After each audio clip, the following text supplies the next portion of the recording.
all they probably do is squeal, but chill. When we start the revolution, when we start the revolution, all they probably do is squeal, but chill. When we start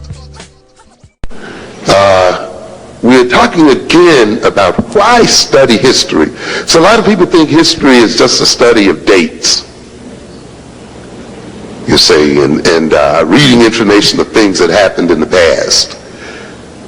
That is certainly not the case. History in the human mind is always present. The past is always present. Things that happened to you at 1 year old, 2 year old, when you were 3 years old, are operating in you right at this moment. And the way you react to other people, the kind of taste you have, the desires you have, the kind of love relations you seek, and all of those kind of things are to a great extent determined by your experience before you were 3 or 4 years old. In other words, that experience, those experiences between birth and actually even in the womb itself, but between birth, 2 and 3 and 4 years old, operate right now to color your perception of other people, of yourself, to determine to a good degree the nature of your interaction with other people. In other words, then, the past is not something that's dead and gone and dropped off in your mind. It operates right here at this very moment, this very second, and it will operate until the day you die. And the same thing occurs in the history of a race. If you look at the history of a race, the way you look at an individual, those experiences that happened to us 200 and 300 years ago are not dead and gone by a long shot.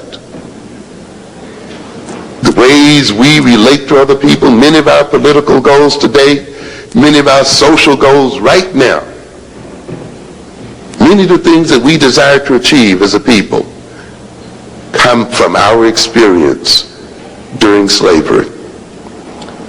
Many of us are sitting here right now wanting to assimilate with white folk,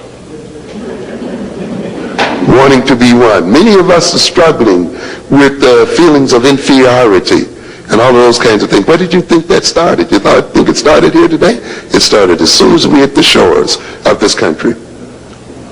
And so the experience of ourselves as a group is alive in us. Where else can history be alive but in the minds of people?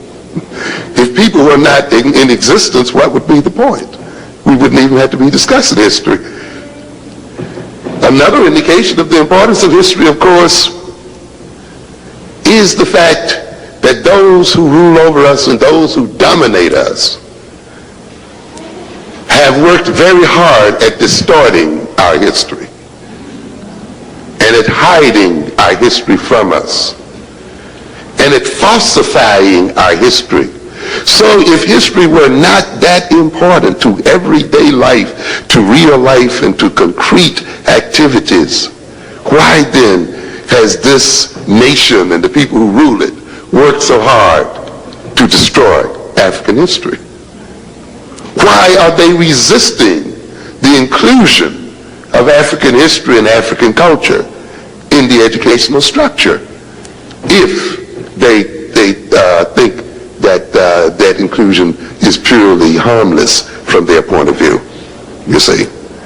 In other words, then, we need to gain a new appreciation of history and need to recognize that history is always present. And that to a good extent, if we are to change our present behavior, and if we are to change the future, then we must change the past and change our relationship to it. And therefore, the falsification of and mislabeling of black consciousness deals with why we should study history. It deals with history as mythology. And you can recognize in your everyday behavior, if you've been given the wrong history about a person, how that can change your behavior toward that person. Earth people have a wrong history about you. They've been given the wrong information about you. People interact with other people based on their history of the other person, you see. If people want to change the nature of people's relationships, they will often falsify the history of one or both of those persons, knowing that one or both of those persons are going to interact with each other differently depending on their history or that sense of the history of the individual. This goes on with groups, ladies and gentlemen. That's why those in power then, you see, rewrite history. Because in rewriting history, they rewrite the person's perception of himself, whose history they've rewritten. They also then change that person's behavior and relationships with other people, given the history that they have come to believe. And they also change the way other people interact with those people, you see, based on the history that they've learned about the people, you see. That's why any group has to take command of its history and to make sure that it projects the kind of history that operates in its best interest. It cannot let another people write its history and let another people, you see, determine the nature of its history. And it must also know the history of other people as well, if it is to maintain self-control and self-determination, you see. But history is not a mere remembrance of experience. Everything we've learned in the past.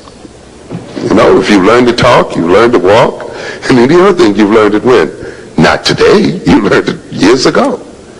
So if you, in a purely theoretical sense, forgot all of your history and all of your experience, you would return then to a fetal state of existence, to a state of immaturity. You would be reduced in your capacity to deal with current and present realities. Many of the coping techniques and things that you've learned in your past would not be useful to you because you would not have them at hand. The same thing is true then in the life of a people. We learned a lot of things as African people. We learned to cope with a lot of things. We learned a lot of methods and techniques for solving problems. The forgetting of African history, the not knowing of African history then, breeds in us a certain levels of immaturity and incapacities to deal with problems which confront us today. So you see, history is not a game of just remembrance. History is an instrument of power. And when you let another people, as I said earlier, falsify your history, they then will destroy your power and your potential as a people and your capacity to solve your problems as a people. So we're going to be talking about this. We're going to talk about how European history's mythology organized our mentality today as African people, and how we have to see European history as a mythology and get a more correct and realistic knowledge of European history as a way of getting a more correct and realistic knowledge of ourselves and as a way of getting in control of ourselves. We're also going to talk about, in that book, a psychology. Why are we labeled as maladjusted and so forth? And why do we let another people place labels on us? Why do we let another people call our children learning disabled? Why have not we examined those definitions? To a very great extent, the destruction of our children is taking place because we have accepted without opposition or critical analysis the definition of other people of their behavior. A people who have falsified our history, do not know the psychology of our children nor us, but yet who are arrogant enough to feel that they can label our behavior and then impose programs on them. You must understand, you see, the labeling of behavior is not a mere designation of certain forms of behavior, but is a form of domination. So when you're permitted to label other people, you also are authorizing certain types of behavior toward those people. You're authorizing the withdrawal of certain rights. You're authorizing restraints and constraints on their behavior. You're authorizing, you see, the taking away of privileges and authorizing the imposition of all kinds of punitive and other so-called measures. So labeling children and labeling people's behavior is not something that should be taken easily, something that should be looked upon as purely the work of experts. No, as a people then, we must regain the capacity to label our own behavior and to deal with that behavior within our own context.